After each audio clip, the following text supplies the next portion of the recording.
সৌদিতে আসার পর ওরকম বাসা থেকে কখনো বেরো হয় না রাতের বেলা।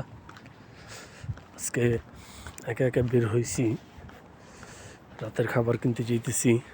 এখন রাত বাজে 10:23 বাজে। আসলে প্রবাস জীবনটা খুবই কষ্টের, বুঝছেন। সারাদিন কাজ বাজ করে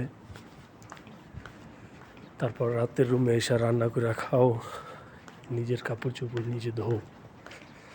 আসলে জীবনটা প্রবাসে না আসলে বোঝা যায় না আর কি। বিদেশে না আসলে মানুষ বুঝতে পারে না যে জীবন কত কঠিন।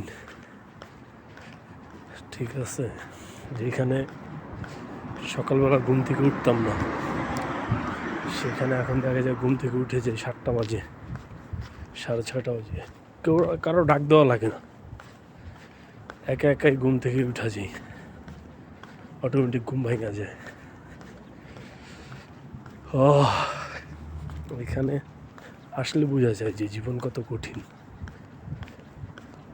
বিদেশে আসবেন, বুঝতেও পারবেন না যে বিদেশ জীবনটা কত কষ্টের। আসলে মানুষ মনে করে যে বিদেশে যারা যায় তারা সবাই ভুলা যায়।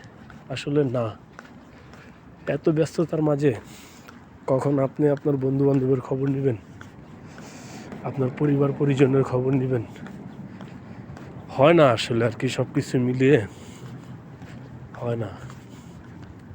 এই জন্য মানুষ মনে করে যে বিদেশে আসলে সবাই সবাইকে ভুলে যায়, কিন্তু না।